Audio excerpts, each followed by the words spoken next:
Hi friends, இன்றைக்கி திங்கக்கிழமை. இன்றைக்கி குழம்புக்கு என்ன மீன் வாங்கியிருக்குன்னு பார்த்துடலாமா? இன்றைக்கி கண்ணங்குழி சாலை, இதை வந்து எங்கள் ஊரில் அப்படி தான் சொல்லுவோம். உங்கள் ஊரில் இந்த மீனுக்கு என்ன பேர் அப்படின்னு சொல்லுங்கள். இவ்வளோ மீனும் 50 ரூபா தான், 8 மீன் இருந்துச்சு. ஸோ உங்கள் ஊரில் இதை விட சீப்பாக கிடைக்குமா இல்லை இந்த அளவுக்கு கிடைக்குமா அப்படின்னு சொல்லிட்டு மறக்காமல் கமெண்ட் பண்ணுங்கள்.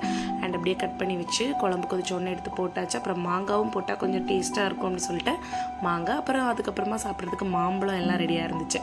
சரி, கொஞ்சம் புளிப்பு கம்மியாக தான் ஆட் பண்ணேன், ஏன்னா இந்த மாங்காய் செம்ம புளிப்பு பிடிக்கும். அண்ட் குழம்பு வந்து நம்ம ஆஃப் பண்ணுறதுக்கு ஒரு 2 நிமிஷத்துக்கு முன்னாடி போட்டாலே போதும், நல்லா கரைஞ்சிடும். ரொம்ப ஏர்லியராக போட்டோம் அப்படின்னா கரைஞ்சி கூலாக போயிடும். சரி, அதுக்கப்புறம் ஒரு 6-7 பீஸ் எடுத்து பொரிக்கிறதுக்காக மசாலா தடவி வச்சுருந்தேன். நான் பொரிச்சா அந்த கண்ணங்குழி சாலை வந்து செம்ம டேஸ்ட்டாக இருக்கும். அதுக்கப்புறம் ஆம்லேட் சாப்பிடணும் போல் இருந்துச்சு. சரின்னு சொல்லிட்டு ஆம்லேட்டும் போட்டாச்சு. வெளியில் மழை வேறு அப்போ தான் பெஞ்சிட்டு ஸ்டாப் ஆகிருந்துச்சு. இந்த மழை கிளைமேட்டுக்கு அப்படியே மீன் குழம்பு வச்சு சாப்பிடும்போது அவ்வளோ டேஸ்ட்டாக இருந்தது. ஸோ நீங்களும் சாப்பிட்டாச்சா? உங்கள் ஊரில் மழை இருக்கான்னு சொல்லுங்கள்.